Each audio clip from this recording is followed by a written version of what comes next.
Compound बोला जा रहा है, क्योंकि इसमें कौन सा बॉन्ड फाउंड होता है हमने देखा था, कोवैलेंट बॉन्ड फाउंड होता है। ठीक है, तो ऐसा कोई भी मॉलिक्यूल जिसमें शेयरिंग ऑफ इलेक्ट्रॉन का प्रोसेस हो रहा होगा, उस शेयरिंग ऑफ इलेक्ट्रॉन के प्रोसेस के थ्रू हम उसको क्या बोलेंगे कि उसमें वो जो कंपाउंड होगा वो कौन सा कंपाउंड होगा, कोवैलेंट कंपाउंड होगा। अगर ट्रांसफर ऑफ इलेक्ट्रॉन का प्रोसेस होता तो उसको हम क्या बोलते, आयनिक कंपाउंड बोलते। ठीक है, तो इतना हमने डिस्कस कर लिया। हमारे पास जो नेक्स्ट कंपाउंड है उसके बारे में हम डिस्कस करेंगे। तो देखिए यहाँ पे इसमें आप देखो तो हमारे पास क्लोज ऑफ योर माइक किसने ऑन किया है?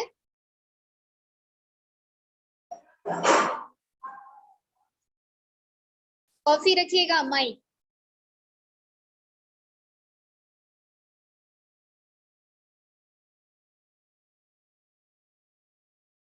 चलिए, तो हम डिस्कस करने वाले थे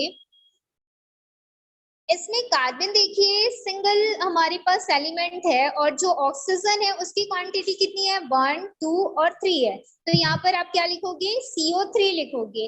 अब इस CO3 जो हमारे पास एक कंपाउंड बन के आया है, इसको क्या बोला जाता है आपसे पूछा जाएगा, तो इसको बोला जाता है कार्बोनेट।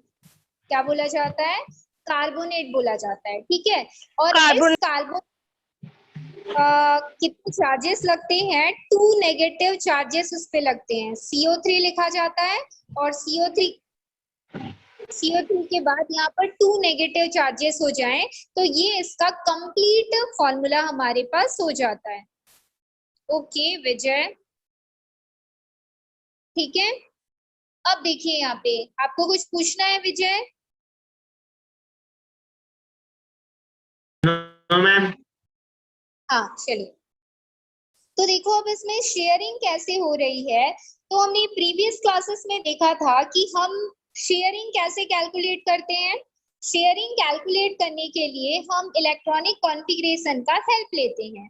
तो हमारा इलेक्ट्रॉनिक कॉन्फ़िगरेशन क्या हो जाता है, वो निकलता है हमारा एटॉमिक नंबर के बेस पे। तो एटॉमिक नंबर हमारे पास जितने भी एलिमेंट होते हैं, सबसे पहले हम उसका एटॉमिक नंबर वॉइस नहीं आ रही है। किसको प्रॉब्लम हो रहा है? अब आ रही है? बाकी सबको आ रही है? Yes ma'am. नहीं मैम, नहीं आ रही है। किसको नहीं आ रही है? मैम आपकी वॉइस तो क्लियर आ रही है। चेक कीजिए, जिनको नहीं आ रही है उन्हीं की तरफ से कोई प्रॉब्लम होगा। हाँ, तो देखिए यहाँ पर हमारे पास दो एलिमेंट है, कार्बन और ऑक्सीजन। ठीक, कार्बन का एटॉमिक नंबर होता है कितना, लगभग 6 और ऑक्सीजन का होता है 8। इसके बेस पे जब इलेक्ट्रॉनिक कॉन्फ़िगरेशन करते हैं तो फर्स्ट सेल पे 2 और आउटर मोस्ट सेल पे 4 इलेक्ट्रॉन, और यहाँ पे जब कॉन्फ़िगरेशन करते हैं तो फर्स्ट सेल पे 2 और आउटर मोस्ट सेल पे 6 इलेक्ट्रॉन आ जाते हैं। तो जब भी हमारे पास कोवैलेंट बॉन्ड की बात आती है तो कोवैलेंट बॉन्ड पे आउटर मोस्ट सेल पे प्रेजेंट जो हमारे नंबर ऑफ इलेक्ट्रॉन्स होते हैं वो पार्टिसिपेट करते हैं। तो ये हमारा आउटर मोस्ट सेल हो गया। अब इस आउटर मोस्ट सेल पे कार्बन के पास 4 है, ऑक्सीजन के पास 6 है, ये हमने देख लिया। अब देखो ये कैसे कैसे पार्टिसिपेट करते हैं। तो यहाँ पर हमारे पास कितने ऑक्सीजन है, 3 ऑक्सीजन है। तो एक कार्बन है, एक ऑक्सीजन इस डायरेक्शन पे लिखो, एक ऑक्सीजन इस डायरेक्शन पे, एक इस डायरेक्शन पे, 3 ऑक्सीजन हो गए। अब कार्बन की वैलेंसी कितनी है हमारे पास, 4 है, तो 1 2 हो गया, ये 3 और ये 4 हो गया। ठीक है, और ऑक्सीजन की कितनी है हमने अभी देखा, 6 है, तो 1 2 लिखा, 3 4 और यहाँ पे लिख दीजिए 5 और 6 हो जाएंगे यहाँ पे। ठीक है, ऐसे ही आप कैसे करोगे, यहाँ पे इस ऑक्सीजन के पास भी 6 इलेक्ट्रॉन आ जाएगा, 6 इलेक्ट्रॉन लिखिए, यहाँ पे भी 1 2 हो जाएगा, ये 3 4 हो जाएंगे और यहाँ पे ये 5 और 6 हो जाएगा। और इस ऑक्सीजन के पास भी टोटल कितने इलेक्ट्रॉन आ जाएंगे, 1 2 3 4 और 5 6 इलेक्ट्रॉन आ जाएंगे।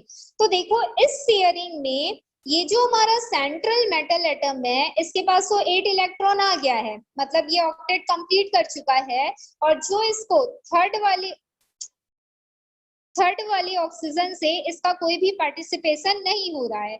अगर ये पार्टिसिपेट करेगा तो देखो यहाँ पे 1 2 3 4 5 6 7 8 और ये 9 और ये 10 हो जाएगा हमारे पास। मतलब इसके पास टोटल कितने इलेक्ट्रॉन हमारे पास आ जाएंगे? 10 इलेक्ट्रॉन आ जाएंगे।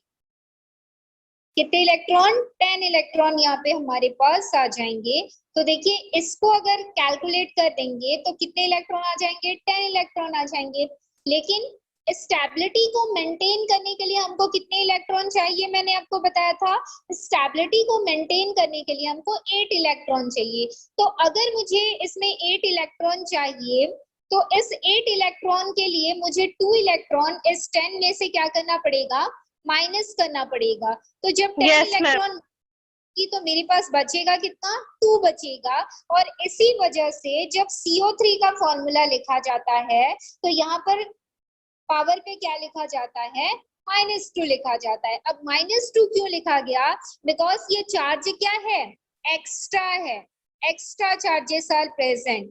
या फिर आप इसको मैथमेटिकली ऐसे भी समझ सकते हो कि यहाँ पर मैंने जो माइनस किया है वो कैसे किया है? ऑक्टेट मेरा होना चाहिए था लेकिन प्रेजेंट कितना इलेक्ट्रॉन है? 10 इलेक्ट्रॉन प्रेजेंट है। तो जब मैं इसको माइनस करती हूँ तो कितना आ जाता है? -2 आ जाता है। तो इस वजह से जब कार्बोनेट का फॉर्मूला लिखा जाता है तो उसका फॉर्मूला CO3 क्या होता है? 2- होता है। ठीक है। और शेयरिंग कैसे हुई? जब कैलकुलेट करेंगे तो सभी के पास कितने इलेक्ट्रॉन हो जाएंगे? 8 इलेक्ट्रॉन हो जाएंगे। और एक ऑक्सीजन जो होगा वो किसी अदर एलिमेंट के ऑक्सीजन से क्या कर लेगा? पार्टिसिपेशन कर लेगा। देखिए कैसे, यहाँ पे वो स्ट्रक्चर बताया गया है कि कार्बन यहाँ पे था, फिर ऑक्सीजन यहाँ पे था, एक ऑक्सीजन यहाँ पे और एक ऑक्सीजन यहाँ पे था। इसके पास प्रेजेंट था 6 इलेक्ट्रॉन, लेकिन इसको भी स्टेबल होने के लिए कितना करना चाहिए? ऑक्टेट कंप्लीट करना चाहिए। तो ये जो ऑक्सीजन है या तो इस ऑक्सीजन से बॉन्ड बना लेगा या तो इस ऑक्सीजन से बॉन्ड बना लेगा। ठीक है। कंडीशन ऐसा नहीं है कि या तो वो इसी से ही बनाए या तो वो इसी से ही बनाए या तो वो इसी से ही बनाए। ऐसा कोई लिमिटेशन यहाँ पे नहीं बताया गया है। उसकी मर्जी, चाहे वो इसके साथ बॉन्ड बनाए चाहे वो इसके साथ बॉन्ड बनाए। लेकिन इस वाले कार्बन के साथ वो बॉन्ड नहीं बना सकता क्योंकि कार्बन के पास मैक्सिमम कितना है? 4 इलेक्ट्रॉन है और 2 इलेक्ट्रॉन उसने इसको दे दिए, इस वाले ऑक्सीजन को, और 2 इलेक्ट्रॉन उसने किसको दे दिए? इस वाले ऑक्सीजन को। तो उसके पास तो नंबर ऑफ इलेक्ट्रॉन बचा ही नहीं। लेकिन इन दोनों के पास जब ये 2 इलेक्ट्रॉन इस कार्बन को दे देते हैं तो 4 इलेक्ट्रॉन इन दोनों के पास बचे हुए रहते हैं। तो ये अपने 2 इलेक्ट्रॉन्स किसी भी एलिमेंट को क्या कर सकते हैं? शेयर कर सकते हैं। याद रखिएगा इस बात को। चाहे इस ऑक्सीजन की बात करें हम, चाहे इस वाले ऑक्सीजन की बात करें हम, तो जिसके साथ भी वो रिएक्ट करेगा और रिएक्ट करने के बाद होल मॉलिक्यूल्स के लिए जो 2 इलेक्ट्रॉन्स हैं फॉर अ सेंटर एटम क्या हो जाता है? एक्स्ट्रा हो जाता है 2 इलेक्ट्रॉन। तो इस वजह से CO3 को किस फॉर्म पे लिखा जाता है? CO3 2 नेगेटिव के फॉर्म पे लिखा जाता है। ठीक है। अब हम देखते हैं इसका नेक्स्ट टॉपिक। नेक्स्ट टॉपिक हमारा क्या दिया हुआ है? हमने देख लिया कि मॉलिक्यूल्स कैसे कैसे लिखे जाते हैं और कब मॉलिक्यूल्स में चार्जेस होते हैं। ठीक है। और चार्जेस तब लगते हैं जब हमारे पास extra number of electron are present in our molecule या फिर आप बोल सकते हो कंपाउंड। हमारे मॉलिक्यूल या कंपाउंड पे जो extra number of electron present होते हैं उससे। ठीक। नेक्स्ट यहाँ पे टॉपिक बताया गया है molecular weight of covalent compound. अब मुझे क्या निकालना है? मॉलिक्यूलर वेट निकालना है मॉलिक्यूल का। कोई भी मॉलिक्यूल, मॉलिक्यूल किसको बोला जाता है? जब आपके more than 2 atoms are combined to each other with the help of any chemical bond। कोई भी 2 एटम्स आपस में कंबाइन होते हैं किसी केमिकल बॉन्ड के थ्रू। वो केमिकल बॉन्ड आपका आयनिक बॉन्ड हो सकता है, आपका कोवेलेंट बॉन्ड हो सकता है, मेटालिक बॉन्ड हो सकता है या फिर आपका कोऑर्डिनेट बॉन्ड हो सकता है। उससे केमिकल्स क्या हो जाते हैं? आपस में कंबाइन हो जाते हैं। तो देखो मॉलिक्यूल्स में हमको क्या ऐसे मॉलिक्यूल्स को लेना है जो कौन से हो? कोवेलेंट हो। मतलब उस मॉलिक्यूल्स में कौन सा बॉन्ड फाउंड होगा? इससे हमको पता चल गया वो कोवेलेंट कंपाउंड की बात कर रहा है, मतलब कोवेलेंट बॉन्ड फाउंड होगा। ठीक है। और कोवेलेंट बॉन्ड बनता कैसे है? मैंने आपको बताया शेयरिंग से। जो एटम्स होते हैं वो क्या करते हैं?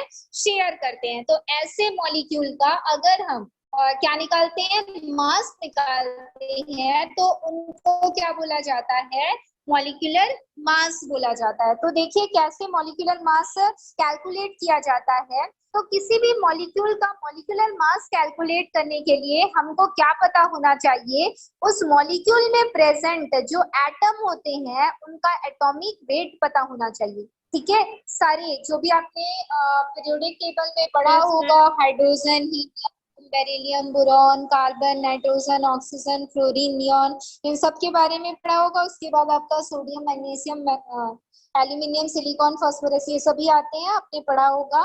पीरियोडिक टेबल में देखिएगा टोटल 118 एलिमेंट प्रेजेंट है पीरियोडिक टेबल में, अगर आपने पढ़ा हो तो देखो अब मैं आपको मास निकालना बता रही हूँ।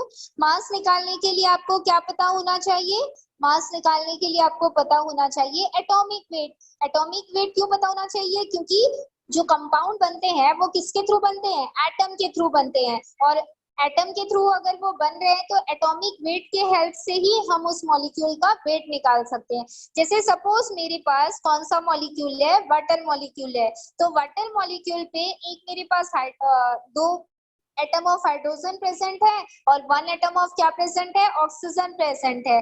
तो हाइड्रोजन का मास अगर हम निकालें तो इसका एटॉमिक नंबर भी हम 1 लेते हैं और मास भी हम कितना लेते हैं, 1 लेते हैं। और ऑक्सीजन का अगर हम मास निकालें तो ऑक्सीजन का एटॉमिक नंबर कितना होता है, 8 होता है, और जस्ट उसका डबल कर दो तो कितना हो जाएगा, 16 हो जाएगा। तो ऑक्सीजन का जो एटॉमिक वेट होता है वो कितना है, 16 है, और हाइड्रोजन का कितना है, 1 है। अब हमको एटॉमिक वेट पता है, तो एटॉमिक वेट पता होने पर ही आप किसी भी मॉलिक्यूल का मॉलिक्यूलर मास क्या कर सकते हैं, कैलकुलेट कर सकते हैं। तो देखो यहाँ पर मेरे पास जो मॉलिक्यूल था वो हाइड्रोजन मॉलिक्यूल था। अब हाइड्रोजन को ले लीजिए, हाइड्रोजन आपके पास कितना था, 1 है, तो आप सबसे पहले कितना इसका मास होता है, 1 मल्टीप्लाइड बाई, यहाँ पे कितने हाइड्रोजन है, 2 हाइड्रोजन है, तो 2 लिखोगे। उसके बाद प्लस करना, ऑक्सीजन का मास कितना होता है मैंने बताया, 16, तो यहाँ पे आप कितना लिखोगे, 16, तो 16 1 2 सा कितना हो जाएगा, 2 हो जाएगा आपका।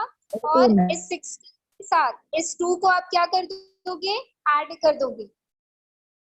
इस 16 के साथ आप 2 को क्या करेंगे, ऐड कर देंगे, तो टोटल कितना आ जाएगा आपका, 18 आ जाएगा। और the molecular mass of water molecule आपसे पूछा जाएगा तो आपका आंसर क्या होगा, 18U। U का मतलब क्या है, यूनिट है। यहाँ पर ये U किसको बता रहा है पूछा जाएगा, तो this U is called unit. ठीक है, तो 18 यूनिट हमारे वाटर मॉलिक्यूल का क्या होता है, मॉलिक्यूलर वेट या फिर मॉलिक्यूलर मास होता है। और ये मैंने जो मॉलिक्यूल लिया है ये कौन सा मॉलिक्यूल है, कोवैलेंट मॉलिक्यूल है। कोवैलेंट क्यों, क्योंकि इसमें हाइड्रोजन और ऑक्सीजन दोनों के जो वैलेंस इलेक्ट्रॉन है वो क्या कर रहे हैं, शेयर कर रहे हैं, इस वजह से ये क्या है, कोवैलेंट मॉलिक्यूल है। ऐसा ही एक कोवैलेंट मॉलिक्यूल हमने किसका देखा था, कार्बन डाइऑक्साइड देखा था। देखिए कार्बन डाइऑक्साइड का भी यहाँ पर मॉलिक्यूलर मास लिखा हुआ है। ऐसे ही आप किसी लार्ज मॉलिक्यूल का निकाल लेते हैं हम, जैसे मेरे पास क्या है, H2SO4 है, ठीक है, H2SO4 है, सल्फ्यूरिक एसिड है, ठीक है। अब देखो मुझे इसमें इस हाइड्रोजन का मास पता होना चाहिए, इस सल्फर का मास पता होना चाहिए और इस ऑक्सीजन का मास पता होना चाहिए, ठीक। तो देखो ऑक्सीजन का मास मैंने बताया आपको कितना होता है, 1 होता है, तो सबसे पहले आप 1 लिख लो, मल्टीप्लाइड बाई कितने, यहाँ पे हाइड्रोजन है, 2 हाइड्रोजन है, तो 2 कर दो मल्टीप्लाइड बाई, प्लस सल्फर का मास, सल्फर का एटॉमिक नंबर कितना होता है, 16, करोगे तो कितना हो जाएगा, 32, तो यहाँ पर लिख दीजिए 32। अब मैंने बोला आपको यस मैम। ऑक्सीजन का कितना होता है, 16 होता है, तो यहाँ पे आप लिखोगे 16 मल्टीप्लाइड बाई कितने नंबर ऑफ ऑक्सीजन प्रेजेंट है, 4 नंबर ऑफ ऑक्सीजन, तो यहाँ पर 4 लिख दीजिए, लिख दिया आपने। इसके बाद सबका कैलकुलेशन कर लो कितना आएगा, और 1 2 सा 2 हो जाएगा, प्लस आपका क्या आ जाएगा, 32, प्लस 16 4 सा कितना हो जाएगा आपका, 64 हो जाएगा, ठीक है। सबको ऐड करो, कितनी वैल्यू आ जाएगी आपकी, 4 + 2 आपका हो जाएगा 6, 6 + 2 हो जाएगा आपका 8, और 6 + 3 कितना हो जाएगा आपका 9, तो 98 क्या आ जाएगा आपका, यूनिट आ जाएगा, ठीक है। तो what is the molecular weight of sulphuric acid आपसे पूछा जाएगा, तो आपका आंसर क्या हो जाएगा, 98 यूनिट। ठीक है, तो इस तरीके से हम किसी भी कोवैलेंट कंपाउंड का, यहाँ पर कोवैलेंट कंपाउंड की बात की गई है तो हम उसी का क्या निकाल रहे हैं, मास निकाल रहे हैं। आयनिक कंपाउंड का भी ऐसे ही निकाला जाता है, लेकिन उसको क्या बोला जाता है उसके बारे में नेक्स्ट टॉपिक में बताया गया है। तो अगर आपको किसी भी मॉलिक्यूल में कंट्रीब्यूट एटम का एटॉमिक वेट पता होगा तो आप उसका क्या कैलकुलेट कर सकते हैं, मॉलिक्यूलर वेट कैलकुलेट कर सकते हैं। ठीक है, नेक्स्ट यहाँ पे टॉपिक है आपका unit formula of ionic compound, जिसको हम यूनिट फॉर्मूला मास भी बोलते हैं। अब यहाँ पर देखिए किसकी बात की जा रही है, आयनिक कंपाउंड की बात की जा रही है। तो आयनिक कंपाउंड कैसे प्रिपेयर होते हैं, ट्रांसफर ऑफ इलेक्ट्रॉन से, जब हम इलेक्ट्रॉन को क्या करते हैं, ट्रांसफर करते हैं। ठीक है, याद रखिएगा बॉन्ड के बेसिस पे है। अगर आपने केमिकल बॉन्ड पढ़ा होगा तो आपको ये चीजें बहुत अच्छे से पता होंगी। जो हमारा रुपेश, क्या प्रॉब्लम है बेटा, कोई प्रॉब्लम है आपको, बताइए।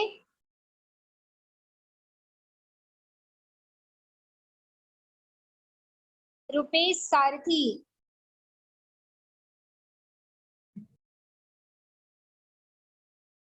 हाँ।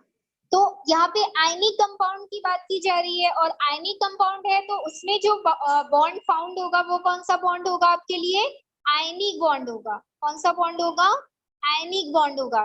देखिए नाम से ही पता चल रहा है। और आयनिक बॉन्ड का तब बनता है जब इलेक्ट्रॉन क्या होते हैं, ट्रांसफर होते हैं one element to other element, तब बनता है। तो ट्रांसफर ऑफ इलेक्ट्रॉन का प्रोसेस अगर किसी भी केमिकल कंपाउंड में फाउंड होता है तो उस केमिकल कंपाउंड में जो बॉन्ड प्रेजेंट होता है उसको हम क्या बोलते हैं, आयनिक बॉन्ड बोलते हैं। ठीक है, और शेयरिंग ऑफ इलेक्ट्रॉन होता है तब उसको क्या बोलते हैं, कोवेलेंट कंपाउंड बोलते हैं। तो देखो आयनिक जो कंपाउंड्स होते हैं उनमें मास कैसे निकाला जाता है, तो उनमें भी वही फॉर्मूला ही पुट किया जाता है कि जो भी आपके पास एटम है, जैसे यहाँ पे एग्जांपल लिया गया है NaCl का, जिसमें Na अपने एक इलेक्ट्रॉन किसको दे देता है, क्लोरीन को दे देता है। मतलब यहाँ पर ट्रांसफर कर रहा है सोडियम अपना इलेक्ट्रॉन किसको, क्लोरीन को, जिसकी वजह से इनके बीच में जो बॉन्ड प्रेजेंट है वो कौन सा बॉन्ड है आपका, आयनिक बॉन्ड है। ठीक है, तो इसने इलेक्ट्रॉन को एक्सेप्ट किया तो इस पे कौन सा चार्जेस आ जाएगा, नेगेटिव चार्जेस, बिकॉज उसने किसी से लिया है। ठीक है, और इसने क्या किया, डोनेट किया है, मतलब इसने उसको लूज किया है, तो इस पे कौन सा चार्जेस हो जाता है, पॉजिटिव चार्जेस आ जाता है। ठीक है, तो ऐसा कोई भी केमिकल कंपाउंड जिसमें ट्रांसफर ऑफ इलेक्ट्रॉन का प्रोसेस हो उसको हम क्या बोलते हैं, आयनिक कंपाउंड बोलते हैं। अब आयनिक कंपाउंड में जो मास निकाला जाता है उस मास को क्या बोला जाता है, यूनिट फॉर्मूला मास बोला जाता है। ठीक है, नॉर्मल कोवेलेंट कंपाउंड में निकाला जाएगा तो उसको बोला जाता है मॉलिक्यूलर वेट, और आयनिक कंपाउंड का अगर मास निकाला जाता है तो उसको यूनिट फॉर्मूला मास बोला जाता है। अब ये कैसे कैलकुलेट किया जाता है, सेम एज वैसे ही जैसा हमने किसका किया था, आयनिक कंपाउंड का किया था। देखो कैसे, यहाँ पर मेरे पास प्रेजेंट है NaCl, Na का एटॉमिक नंबर कितना होता है, 11 होता है, और अगर हम इसका मास देखें तो इसका मास लगभग होता है 23। ठीक है, और क्लोरीन का जो एटॉमिक नंबर है वो कितना होता है, 17, और जब इसका मास देखते हैं इन पीरियोडिक टेबल तो कितना होता है, 35.5 होता है। जब हम इसको ऐड करते हैं तो इसकी वैल्यू कितनी आती है, 58.5 यूनिट आ जाती है। ठीक है, तो सेम एज वही तरीका है, एटम का मैंने मास लिया।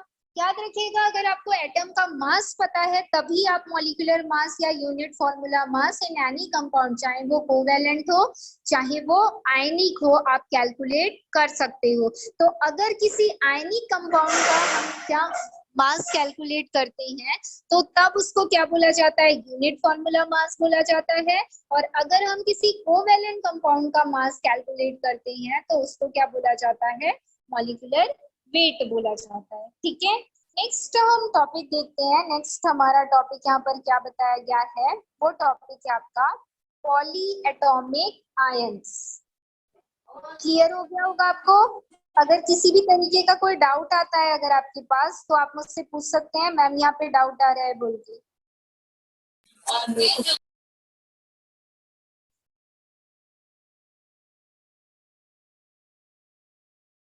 हाँ, नेक्स्ट टॉपिक यहाँ पर आपको बताया जा रहा है, देखिए पॉलीएटॉमिक आयंस। पॉलीएटॉमिक आयंस किनको बोला जाता है, मैं आपको बता रही हूँ। मोनोएटॉमिक, इससे पहले आपको मोनोएटॉमिक आयंस पता है, बताइए। मोनोएटॉमिक आयंस किसी को पता है तो बताइए। नो मैम नहीं पता है। नहीं पता, चलिए। तो देखो, अभी मैंने क्या लिया था, NaCl लिया था, ठीक है, NaCl लिया था मैंने, और इसी NaCl को हम क्या करते हैं, डिसोसिएट करेंगे, तो डिसोसिएशन से क्या बन जाएगा, Na पॉजिटिव और Cl नेगेटिव बन जाएगा। तो देखो, अगर किसी एलिमेंट पे या एटम पे एक आयन प्रेजेंट होता है, कोई भी एक आयन प्रेजेंट होता है, चाहे वो पॉजिटिव हो चाहे वो नेगेटिव हो, तो हम उसको क्या बोलते हैं, मोनो एटॉमिक आयंस। एटम भी एक है और आयन भी क्या है, एक है, ठीक है, तो वो हमारा क्या हो जाएगा, मोनो एटॉमिक। एक एटम पे जो आयन प्रेजेंट है उसको आप क्या बोलते हो, मोनो एटॉमिक आयन बोलते हो। और यहाँ पर पॉली एटॉमिक बोला जा रहा है, मतलब बहुत सारे एटम प्रेजेंट होंगे और उन बहुत सारे एटम के साथ अगर कोई आयन प्रेजेंट होगा तब आप उसको क्या बोलोगे, पॉली एटॉमिक बोलोगे। ऐसा एग्जाम्पल देखो यहाँ पे बताया जा रहा है कि आयंस तभी बनते हैं जब हम उसका कौन सा प्रोसेस करते हैं, आयोनाइजेशन का प्रोसेस करते हैं। आयोनाइजेशन का प्रोसेस कहाँ पे होता है, तो वाटर में होता है। मतलब किसी भी सॉल्ट को लेकर मैंने क्या किया, वाटर में डाल दिया, तो जैसे ही उस सॉल्ट को वाटर में डाल देते हैं तो वो क्या हो जाता है, डिसोसिएट होता है या डिसॉल्व होना स्टार्ट कर देता है। तो जैसे जैसे वो सॉल्ट डिसोसिएट होता है वो दो आयन बनाता है, एक कैटायन बनाता है और एक एनायन बनाता है।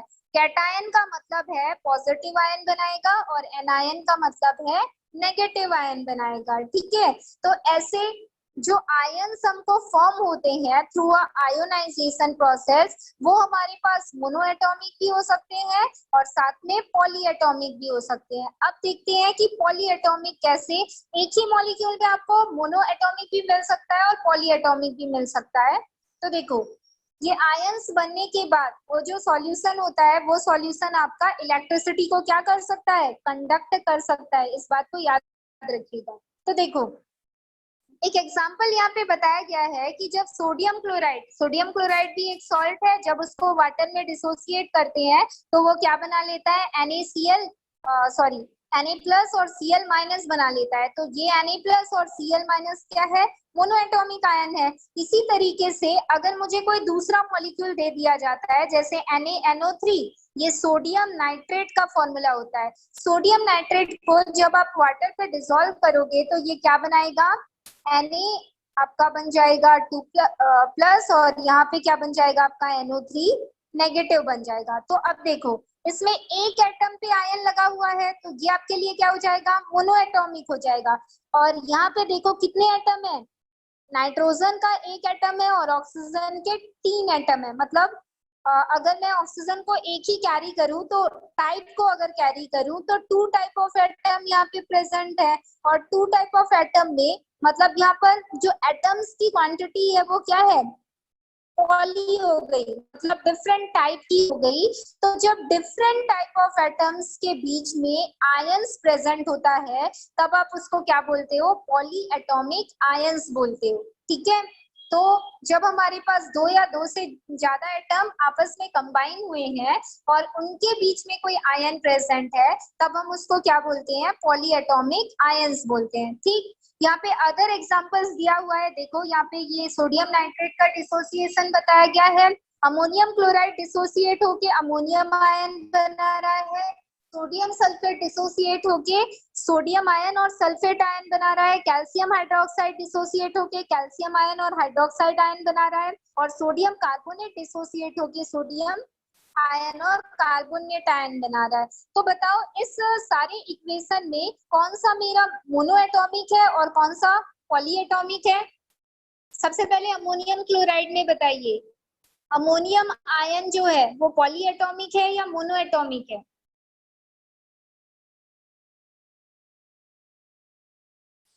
बताइए।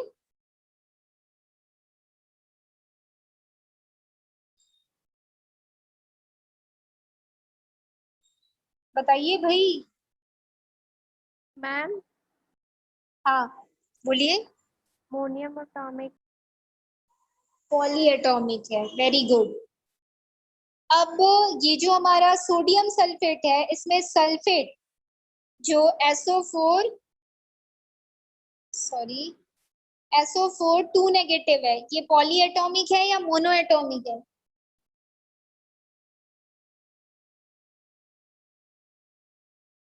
बताइए।